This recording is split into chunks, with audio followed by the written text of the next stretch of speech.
Então, por isso que esse é um assunto que todo desenvolvedor, todo SRE devem dominar bastante, porque é uma camada de segurança extremamente importante que a gente vai ter que se preocupar bastante quando estiver adicionando um método de autenticação na nossa aplicação, que é o que vai permitir um usuário real ou um usuário falso acessar nossos recursos protegidos, né, dentro da nossa aplicação. Então, a autenticação pode vir da forma tanto mais simples até a mais avançada. E geralmente quando você está estudando sobre autenticação, você vai acabar se deparando com esses 4 conceitos aqui, que é 4 formas de autenticação, 4 formas de provar que você é quem diz ser, que você é um usuário real, um ser humano de fato, que o mais comum, né, de você ver por aí em 99% das aplicações é utilizando um Knowledge Based, que é basicamente uma coisa que você sabe. Então, username e password, e-mail e password, ou até utilizando o próprio PIN code, né? Como no seu próprio celular. Para provar que você sabe de algo, você vai fornecer ali os 6 dígitos para desbloquear o seu celular. O outro é o Possession Based, né? Que é algo que você tem. Geralmente é bastante utilizado em conjunto com o Knowledge Based, né? Então, por exemplo, um caso de uso muito comum é quando você entra ali no seu Gmail, você entra com o seu e-mail e senha,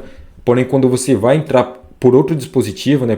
Pelo seu celular, por outro computador que tenha um IP diferente, geralmente o serviço de e-mail vai te fornecer um one-time password para o seu próprio e-mail, para seu número de celular, para você, além de provar que você sabe de algo, que você tem algo. É uma medida de segurança adicional que várias identity providers acabam utilizando. O outro é o Inheritance Based, né, que é provar algo que você é. Então, sua digital, uma face recognition. O exemplo mais comum que a gente pode utilizar é o próprio dispositivo do celular, né, que você pode desbloquear, na verdade, seu celular utilizando sua digital ou seu próprio rosto. E por último, a gente tem o location based, né, que é somewhere you are. Então, geralmente isso é bastante utilizado em situações legais, onde uma aplicação deve apenas estar disponível em certo país, né? Então você utiliza um geolocation ali para dizer que apenas os IPs da Europa, por exemplo, podem acessar essa aplicação, apesar de não ser uma forma muito segura, né? Porque não necessariamente segura, mas se a pessoa utilizar um serviço de VPN, ela consegue fazer um bypass disso daqui muito fácil. E o outro é o IP address, né? Então você tem uma lista de IP address ali na sua aplicação dizendo, ó, só esses IP aqui pode acessar a minha aplicação, né? E pode funcionar da forma reversa também, né?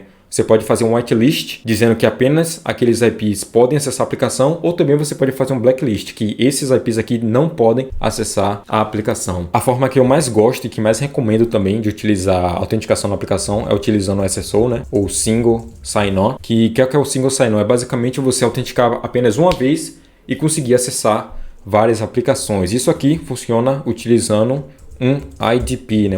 um Identity Provider, né? Como por exemplo pode ser o próprio Google, a Microsoft. Existem vários serviços de Identity Provider que quando você utiliza o Single Sign-On acaba tornando um ganha-ganha. Você torna a vida do desenvolvedor de software mais fácil e a experiência do usuário muito melhor também. Que o usuário, eu fico estressado quando eu entro numa aplicação, eu quero acessar uma aplicação e ela pede para eu criar um novo usuário com e-mail e senha. Aí acaba que eu tenho que ficar decorando, memorizando senha de vários sites diferentes. E aí eu fico com insegurança. Eu não sei se o site que eu estou me cadastrando está guardando minha senha de forma segura. Não sei se está utilizando as melhores práticas. Então eu prefiro 1000 vezes confiar apenas em um Identity Provider ali, como o Google, por exemplo, o próprio GitHub. E todas as aplicações que eu acessar, eu quero utilizar apenas aquelas contas, né? Então não preciso ficar me preocupando com segurança, com memorização a senha. E eu confio apenas em um ou vários Identity Providers para lidar com essa parte de identidade e autenticação por mim, né? Então, basicamente, você vai ter uma identidade em algum desses carinhas aqui. E aí, para todas as aplicações que você quiser se autenticar, né? Botar aqui aplicação 1, aplicação 2 e aplicação 3. E para todas as aplicações que você quer autenticar,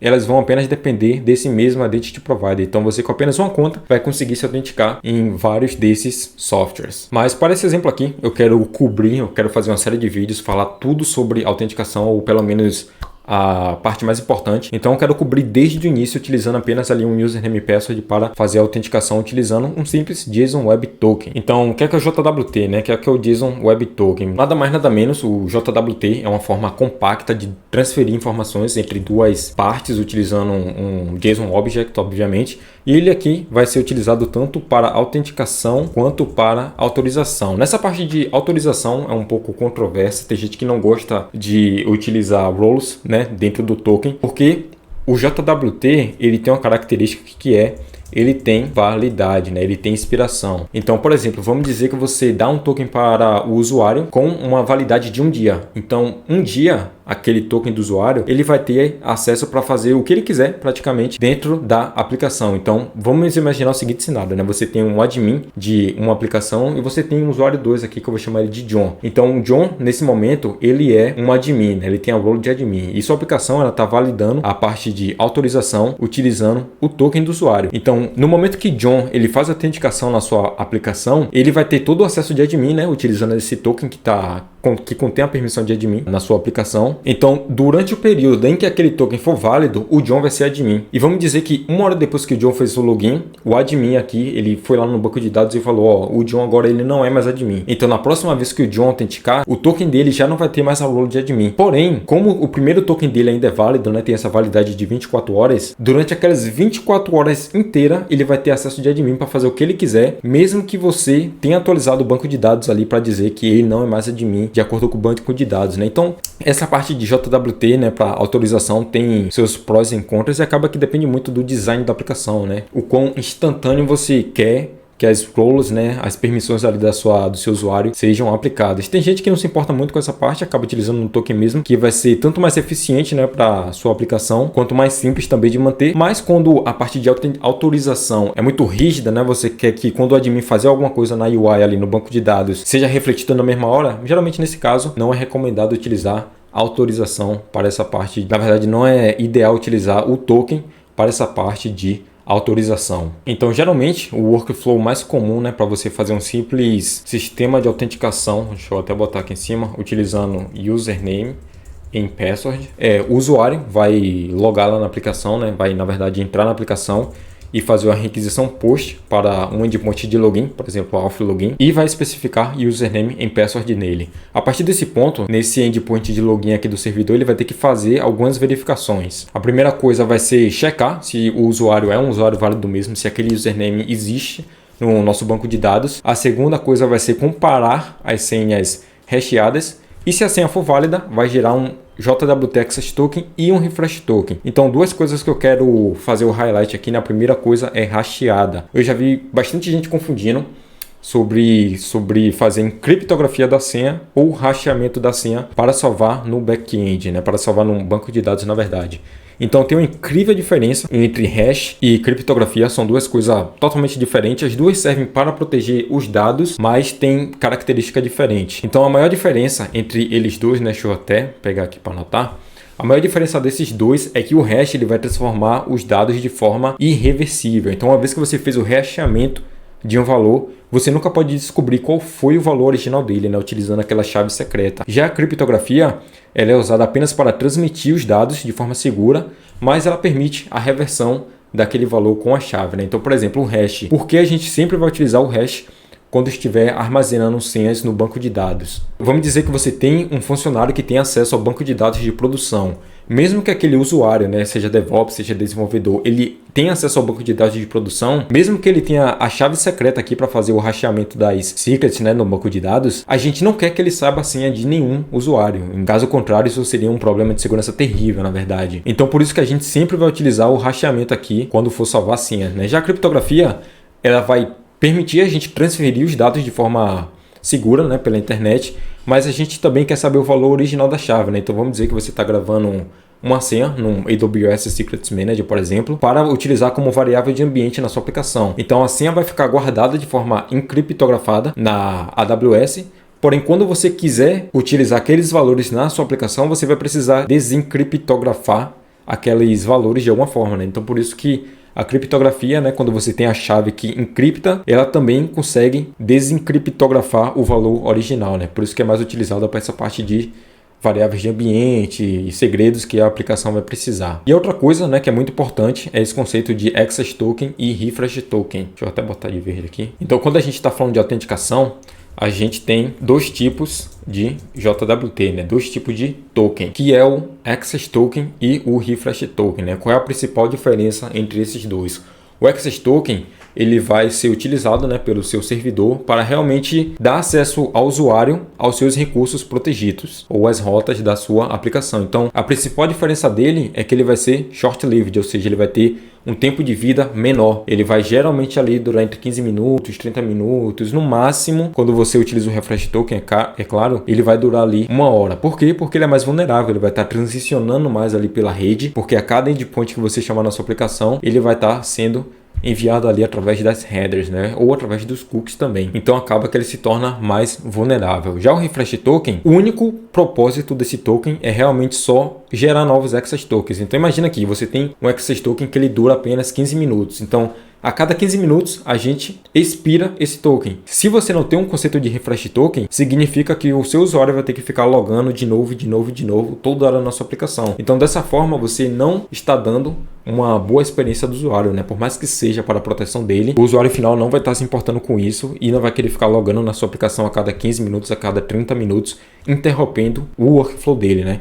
Então por isso que a gente acaba utilizando esses refresh tokens. Ele geralmente tem uma duração ali de 7 dias ou 2 semanas no máximo, mas ele acaba sendo mais seguro, né? Porque ele vai estar trafegando menos na rede, ele realmente vai ser apenas chamado quando a gente for renovar o access token, e ele vai ter uma utilização menor também, né? Mas ele também, do outro lado, ele tem mais um mecanismo de segurança. Ele vai ser guardado ali no tipo de cookie que é HTTP only, ou seja, o HTTP only cookie ele não é acessível utilizando o JavaScript, então ele fica mais protegido contra ataques. Tem mecanismo que a gente pode adicionar também como refresh token rotation, ou seja, a cada vez que a gente for renovar o access token, a gente também renova o refresh token. E também tem uns mecanismos, tem alguns identity provider como o Auth0, por exemplo, que tem uns conceitos como automatic reuse detection, né? Então vamos dizer que você está utilizando esse refresh token rotation, então você tem um refresh token 1, você renovou seu access token, você ganhou também outro refresh token 2. Caso algum usuário tenha roubado esse refresh token 1 e tentar pegar um access token utilizando esse primeiro refresh token, ele não vai conseguir, porque os identity provider utilizam esse mecanismo de automatic reuse detection, né? E como ele não consegue saber quem é o usuário de verdade e quem é o usuário malicioso, o identity provider vai falar, ok, né? Eu vou invalidar todos os tokens e quem for o usuário real vai fazer o login novamente. Então é mais ou menos assim que funciona. Quando a gente faz todos esse checklist aqui, né, para verificar se o usuário existe, comparar as senhas e for válido, a gente vai retornar esse access token aqui junto com o refresh token para o usuário. E aí vem uma pergunta do milhão, né? Onde é que a gente vai salvar esse token? A gente salva no lado do cliente, no lado do servidor? Onde que a gente salva esse token, né? Tem algumas formas, né? Tem alguns lugares que a gente consegue salvar esse token. Eu já vi diversos cursos, inclusive de empresas grandes, salvando no local storage. A outra opção é os cookies.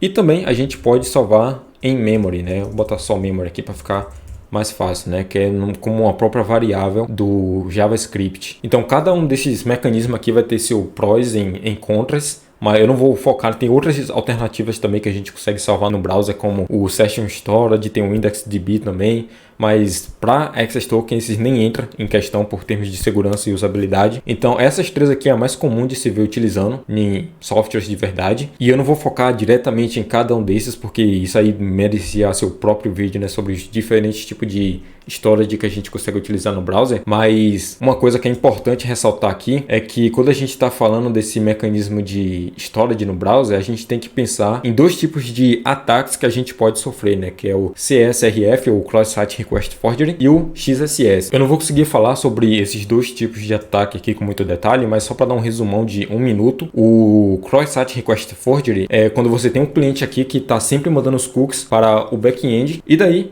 o usuário malicioso vai fazer você abrir um link, né, como o website dele, por exemplo, malicious.com, e vai tentar fazer uma requisição para o back-end do app original que está protegido, né, utilizando o bank.com. E aí, como os cookies são sempre enviados para o back-end, ele vai tentar chamar o back-end aqui, utilizando uma rota que ele vai fazer diversas tentativas e erros para ver qual é a rota que vai conseguir fazer alguma coisa dizendo que está fazendo por você, né? Dizendo que o seu usuário de verdade está fazendo isso, né? Isso se chama impersonate user, se eu não me engano. Então ele vai chamar aqui o auth reset password, né? Então para você proteger, para você se proteger desse CSRF quando está utilizando os cookies, é muito simples. É basicamente você utilizar uma configuração do cookie que se chama semi-site. Ou seja, os cookies que estão associados a esse site bank.com apenas vai ser enviado ao servidor quando a requisição vir do domínio bank.com, né? Ou seja, app.bank.com, dashboard.bank.com. Mas se vir de outro site externo como malicious.com, os cookies vai vir vazio, né? Não vai existir esse token aqui 123. Então essa é a primeira forma de a gente se proteger desse CSRF. Basicamente, esse cross-site scripting é quando o usuário consegue injetar algo na sua aplicação, no próprio app.bank.com, que quando o usuário real abrir esse site, esse script vai ser executado, né? Então o usuário faria alguma coisa como um fetch para o site dele, malicious.com, e vai passar seu document.cookie aqui, né? Document.cookie. E aí, caso seus cookies, né? Caso as informações sejam acessíveis via JavaScript, ele facilmente conseguiria roubar suas informações, né? E como o local storage ele é acessível via JavaScript, ele está suscetível a esse tipo de ataque aqui, né? Por isso que não é recomendado a gente utilizar o local storage para guardar access token, né? Ou qualquer tipo de informação que seja sensível, né? E outro motivo também é que o local storage ele salva em disco as informações. Então, caso o usuário baixe um script malicioso que faça o scrape de todo o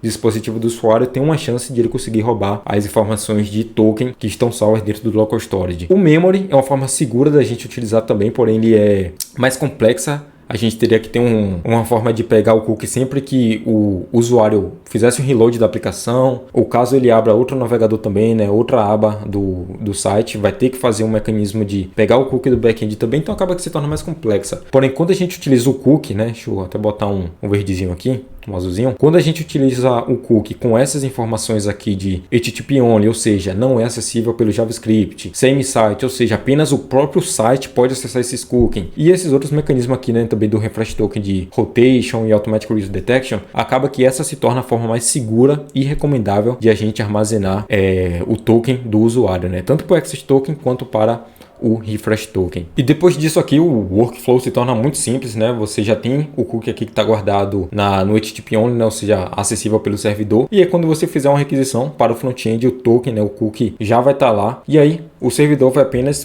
precisar fazer uma validação aqui, que geralmente é utilizado um middleware para validar esse token, né? Então esse middleware vai verificar coisas como a assinatura do token para ver se foi realmente o servidor que fez o issue, né, desse token, a expiration date para ver se está válido, e qualquer custom claims, né, como a própria Rolluson, como a gente estava discutindo anteriormente. Se tudo estiver certinho, vai retornar o 200 OK aqui para o usuário, né, junto com o payload, né, com o recurso que o usuário está tentando acessar. Mas aí caso o usuário faça essa requisição aqui novamente, né, deixa eu até puxar aqui para baixo, o usuário faz essa mesma requisição aqui de novo, porém esse middleware de validação retorna o 401, né, caso você não esteja utilizando o refresh token, o usuário vai ter que fazer o login again, né? Então vamos dizer que você tem um token ali, um access token que tem uma expiração de 7 dias. No momento que esse token for expirado, o usuário vai ter que voltar aqui para esse workflow do início para fazer o login de novo e repetir esse processo de novo, o que acaba não sendo muito recomendável para a experiência do usuário, né? Ainda mais se você não estiver utilizando um refresh token e o usuário tem que ficar repetindo esse processo a cada 1 hora, a cada 30 minutos. Aí seria uma péssima experiência do usuário, né? E a outra opção, deixa eu até aumentar aqui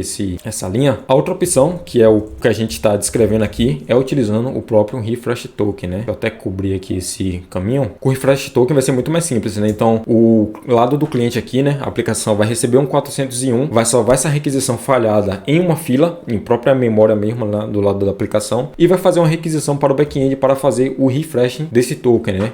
E como a gente tem um cookie, né, o token, o refresh token salvo dentro do cookie, que é acessível pelo servidor, a gente vai apenas precisar chamar essa rota /auth/refresh, que já vai estar com um refresh token associado a essa rota, e aí o servidor vai fazer duas coisas, tanto atualizar o access token, que está no cookie, né, do lado do site, quanto o refresh token também, para utilizar esse mecanismo aqui de refresh token rotation. E aí basta retornar um 200 OK para o usuário, que os cookies novos já vão estar acessíveis pelo lado do servidor. Aí o usuário vai apenas precisar fazer essa requisição aqui novamente e ele vai receber um status 200 agora junto com o payload, né? Por quê? Porque a gente fez esse try request again, sem precisar o usuário tomar um 401 na cara dele, porque a gente está utilizando um exemplo aqui de fila, né, no próprio lado do cliente. Então, quando ele recebeu o 401, a gente salvou essa requisição falha numa fila, fez o refresh token e tentou a requisição novamente, né? E dessa vez a gente teve um 200 OK. Então, esse aqui é um caso muito simples e comum de você ver aplicações hoje em dia, né, utilizando tokens. E agora a gente vai fazer isso na prática. A gente vai implementar todo esse workflow aqui utilizando esses conceitos como autenticação, access token, refresh token, e ver como que funciona na prática para a gente poder se proteger desses ataques aqui de browser, né, como o cross-site request forgery e o cross-site scripting. Então, te vejo no próximo vídeo.